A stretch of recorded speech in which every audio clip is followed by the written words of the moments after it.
Welcome back दोस्तों, स्वागत करता हूं मैं आपका अपने चैनल स्टडी अड्डा में। तो दोस्तों, आज की इस वीडियो में हम बात करने वाले हैं कि उत्तराखंड के अंदर जो अब नई प्राथमिक शिक्षक भर्ती है वो कब तक आएगी।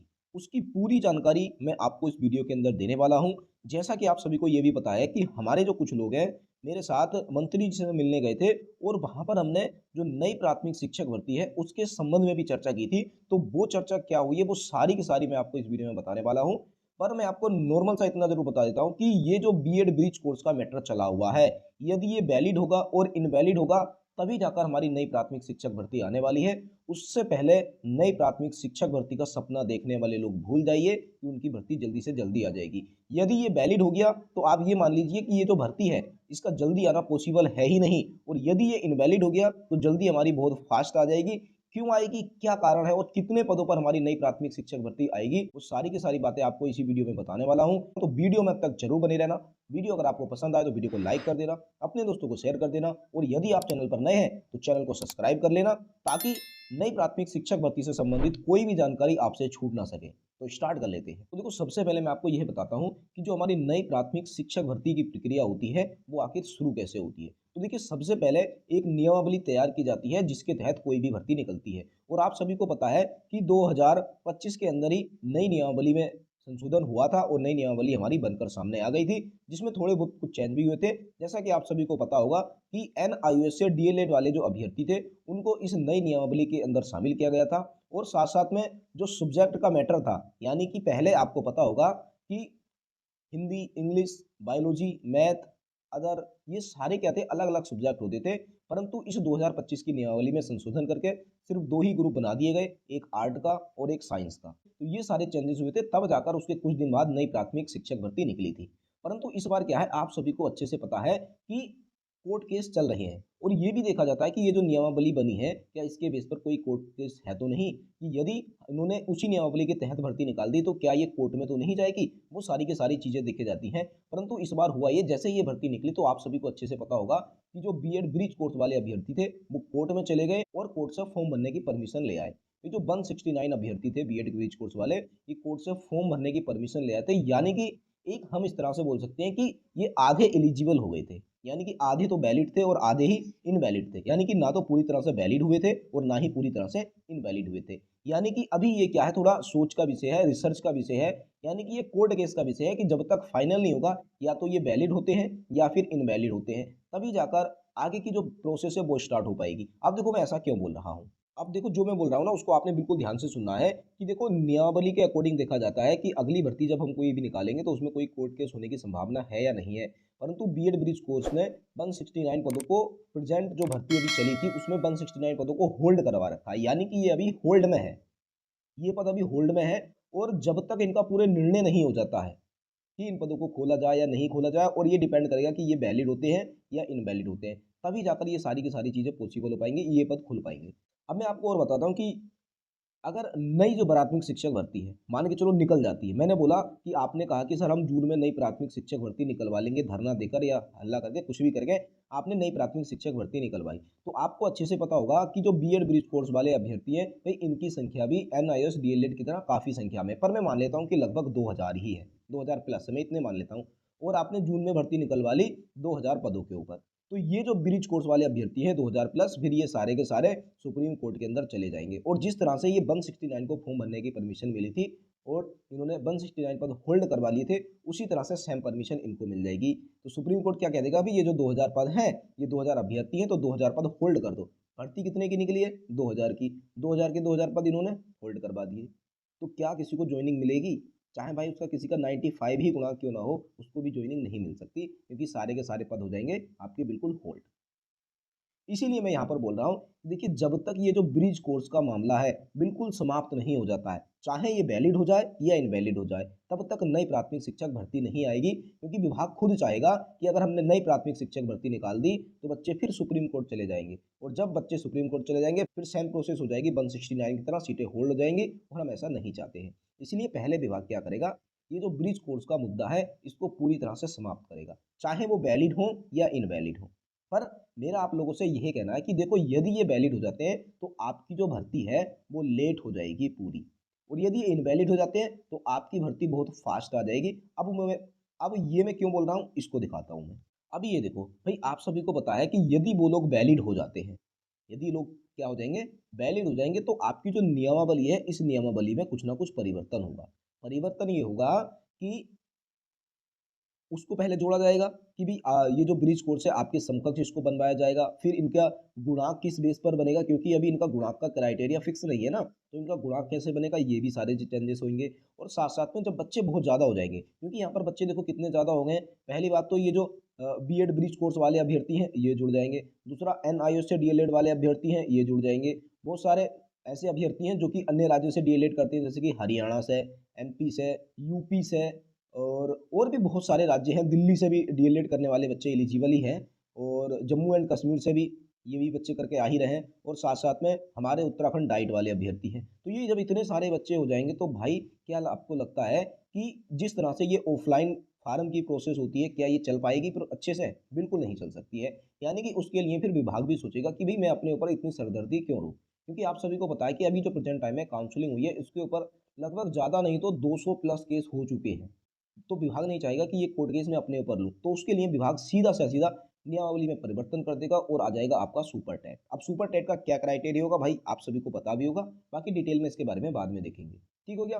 सुपर टेट आने का कारण यही रहा कि भई एनआरएस वाले बच्चे आ गए, अदर स्टेट से डीएलएड करने वाले बच्चे आ गए और डाइट वाले बच्चे आ गए। और ये लोग इनके पक्ष में भी होंगे। पक्ष में क्यों होंगे? देखिए क्योंकि एनआरएस के बहुत सारे जो अभ्यर्थी हैं, उनका गुणांक आप सभी को पता होगा कि कम गुणांक होता है। अभी जब कम गुणांक है, तो वो सुपर टेट के फेवर में आएँगे। अदर स्टेट के अभ्यर्थी हैं, देखो जिनका अगर 85 प्लस का गुणांक है, उनको तो कोई टेंशन ही नहीं है। परंतु जिनका कम गुणांक है, तो वो भी सुपर टेट के फेवर में आ जाएँगे और साथ-साथ में हमारे डाइट के बहुत सारे अभ्यर्थी ऐसे भी हैं, क्योंकि आप सभी को पता होगा कि ये जो अल्मोड़ा की कट ऑफ थी 8 वर्ग में जनरल की 84 प्लस रही है। तो बहुत सारे अभ्यर्थी डाइट वाले ही हैं जिनका गुणांक 83.8 का गुणांक था और वो मेरे कॉन्टैक्ट में है, उनका सिलेक्शन नहीं हुआ। तो वो भी ये चाह रहे हैं कि सर इससे अच्छा तो सुपर टेट हो जाता, तो हम आसानी से वहाँ पर सिलेक्शन ले आते। तो डाइट वाले भी जो बहुत सारे अभ्यर्थी हैं, वो सुपर टेट के पक्ष में हैं।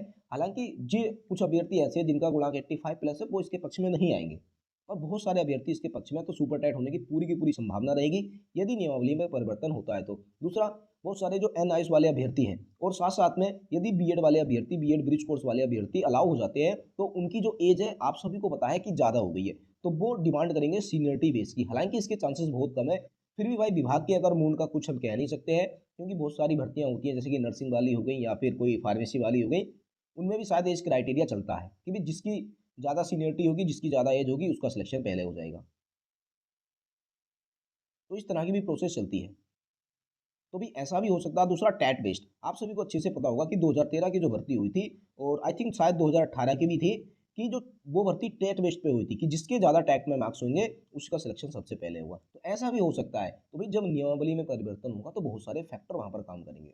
और इनमें क्या होगा, अगर कोई सा भी फैक्टर लागू होता है, तो उसमें टाइम लगेगा, क्योंकि नियमावली को चेंज करना टाइम टेकिंग प्रोसेस है। तो भी जो नई प्राथमिक शिक्षक भर्ती है, उसके जल्दी आने के कोई भी चांस नहीं दिखेंगे। और आप सभी को पता है कि 2027 में आपका चुनाव भी है और नियमावली में परिवर्तन होना टाइम टेकिंग प्रोसेस है। तो भाई ये जो आपकी भर्ती है 2027 के बाद ही आपको नज़र आएगी, 2027 के लास्ट में या फिर 2028 में आपको नज़र आएगी। ये चीज़ मैं यहाँ पर बिल्कुल स्पष्ट कह देता हूँ। और ये इतना टाइम क्यों लगेगा, ये सारा का सारा लगेगा नियमावली के परिवर्तन होने से। और नियमावली में परिवर्तन क्यों होगा? क्योंकि जो बीएड ब्रिज कोर्स वाले अभ्यर्थी हैं, वो वैलिड हो जाएँगे। और यदि वो इनवैलिड हो जाते हैं, भाई यदि अगर ये अभ्यर्थी इनवैलिड हो गए, फिर तो कोई चांस ही नहीं है, नियमावली में चेंज होगा ही नहीं और आपकी जो नई प्राथमिक शिक्षक भर्ती है, उम्मीद यही होगी कि 2026 में ही आ जाएगी। ठीक हो गया? अब एक चीज़ मैं आपको और बता देता हूँ कि यहाँ पर देखो हमने लिखा है कि जल्दी भर्ती लाने के लिए क्या किया जाए। तो हमें जल्दी भर्ती लाने के लिए क्या किया जाएगा? तो सबसे पहले जो नियमावली में परिवर्तन है, इसको हमें रोकना है। और इसको रोकने के लिए हमें क्या करना पड़ेगा? जो बीएड वाले अभ्यर्थी हैं, बीएड ब्रिज कोर्स वाले अभ्यर्थी हैं, ये किसी भी तरह से अगर वैलिड हो जाते हैं, तो आपका नियमावली में परिवर्तन हो जाएगा। और भाई होता है तो टाइम टेकिंग प्रोसेस है, आपकी भर्ती जल्दी नहीं आएगी। ठीक हो गया? इसीलिए आपको इसको रोकना पड़ेगा और इसको रोकने के लिए मैंने आप सभी को अच्छे से बता दिया था कि भई ये जो मेरा नंबर है, आपने इस पर कॉन्टैक्ट करना है और इस पे कॉन्टैक्ट करके यदि आप सुप्रीम कोर्ट में इनके खिलाफ लड़ना चाहते हो, तो आसानी से आप लड़ सकते हो। ठीक हो गया? यहाँ पर हमने एक अपना ग्रुप क्रिएट कर रहे हैं, जिसमें बहुत सारे जो बच्चे हैं, जो सुप्रीम कोर्ट में फुल कोऑपरेट करने के लिए रेडी हैं, उनको इस ग्रुप में जोड़ा जा रहा है और फिर हम सुप्रीम कोर्ट में जाएँगे और इनके विपक्ष में हम अपना रखेंगे, जो भी रखना होगा हमें मामला। ठीक हो गया? दूसरा एक चीज़ हो गया, कोर्ट केस फाइल जितने, भई जितने अधिक कोर्ट केस फाइल हो जाएँगे इस भर्ती के ऊपर, यानी कि अभी जो 1670 पदों की भर्ती चल रही है, जितने ज़्यादा केस फाइल होंगे, इतनी लेट हमारी वो भर्ती आएगी। तो इसलिए हमें ये कोशिश करनी है कि जितने भी केस फाइल हो रहे हैं, उनको जल्दी से जल्दी सोल्व करना, ताकि हमारी नई प्राथमिक शिक्षक भर्ती जल्दी आए। और सबसे बड़ा मैटर तो भाई बीएड ब्रिज कोर्स का ये है कि यदि ये सुप्रीम कोर्ट से बाहर हो जाते हैं, तो हमारी जल्दी भर्ती आने के पूरे चांसेस होते हैं। होता है फिर अगला मामला आता है जल्दी विज्ञापन।